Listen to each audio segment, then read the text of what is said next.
It's the old water and land problem. A swimmer is on a floating dock 30 meters away from a straight shore. Oh, I'm going to draw a diagram. Let's see. We'll draw a vertical straight shore. Sand is over here. And our water is over here. I don't know why our waves are perpendicular to the shore, but that's weird.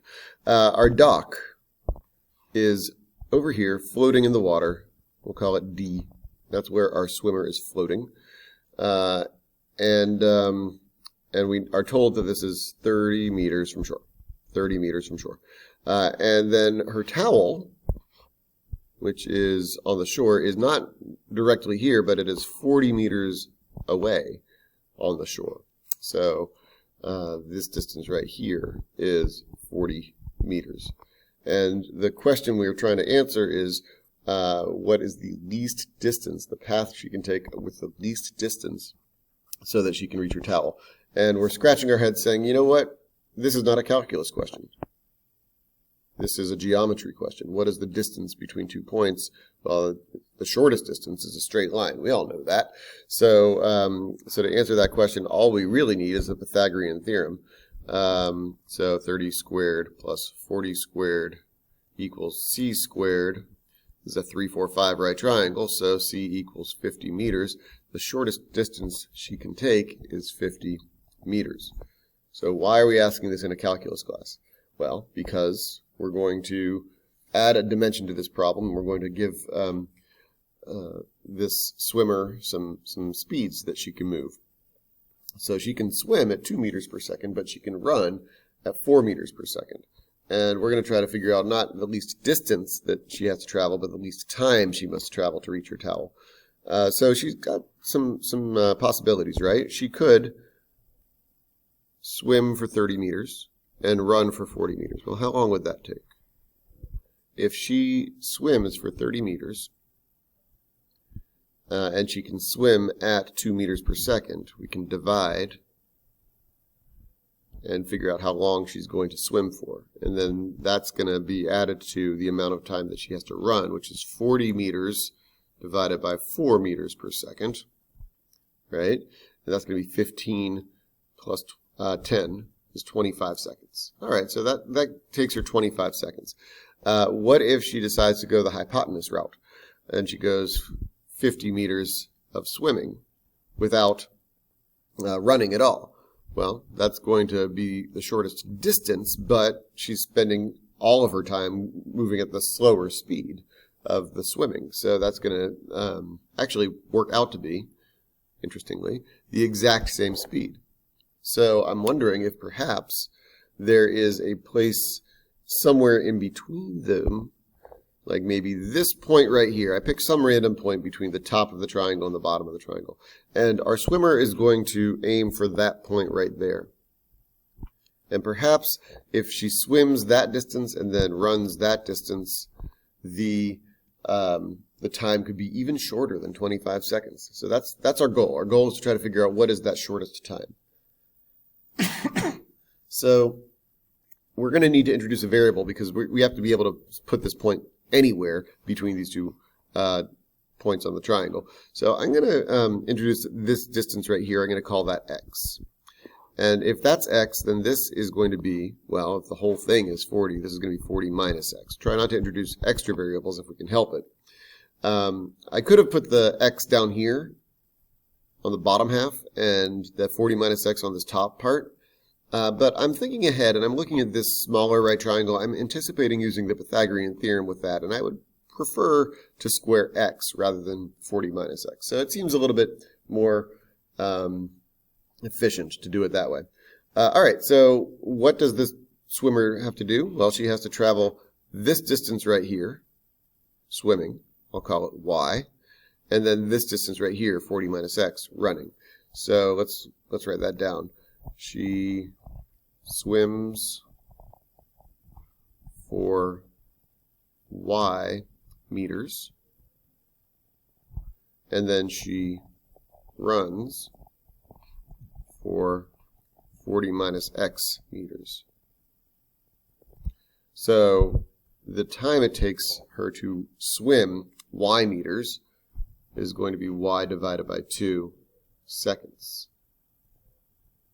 The time it takes her, just like we divided by 2 up here, the time it takes her to run 40 minus x meters is 40 minus x over 4 seconds. All right, so we're trying to add up these two times and get them as small as possible.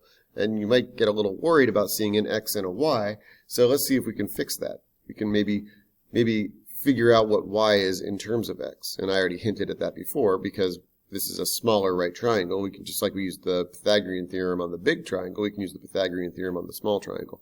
So we'll go ahead and realize that x squared plus 30 squared equals y squared. X squared plus 30 squared equals y squared. Which means that if I want to replace y, I can replace y with the square root of x squared plus 900. Okay? So that's going to be the square root of x squared plus 900 over 2 seconds.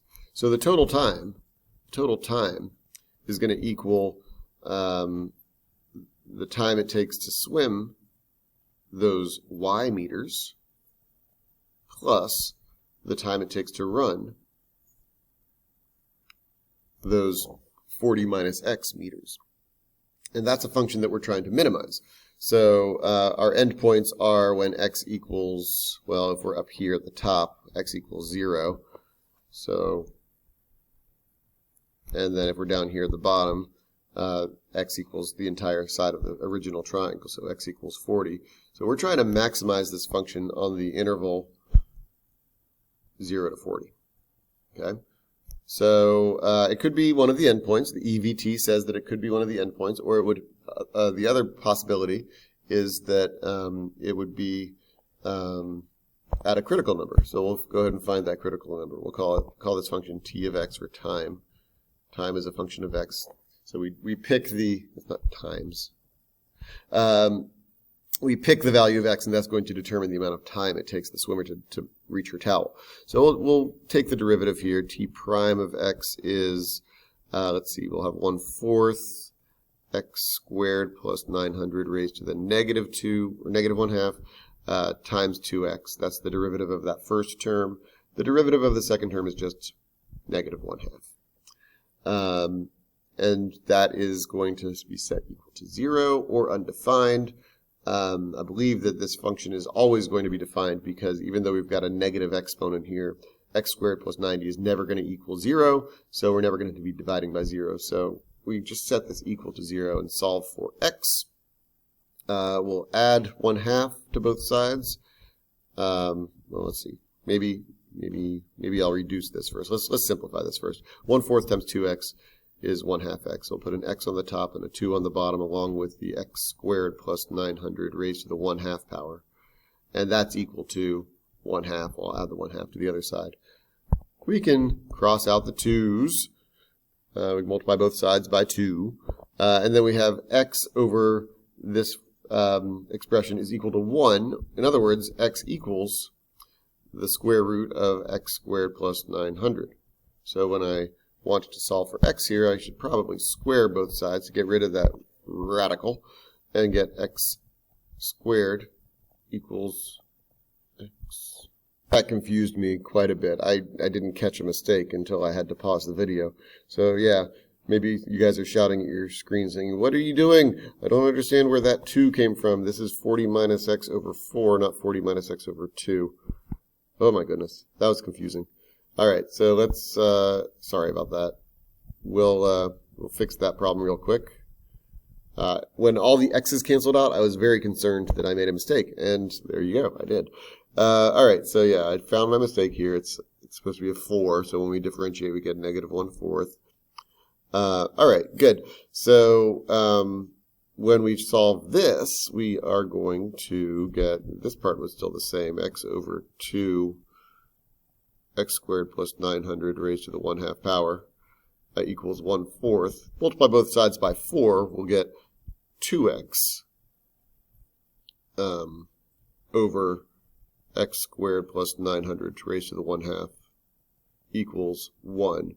So that means that 2x equals the square root of x squared plus 900, which means when we square it, the x's don't cancel out, which is good because I need an x value, because that's what I'm looking for. It, I guess, would be possible that we would end up with a function that's always increasing or always decreasing, but I've done this problem before, and I knew that that didn't happen. So anyway, so when we solve this for x, we get 3x squared equals 900. In other words, x squared equals 300. In other words, x equals 10 root 3. All right, so that is a critical number. Remember that x is a position that we're aiming for. 10 root 3 as a decimal is about 17, I guess.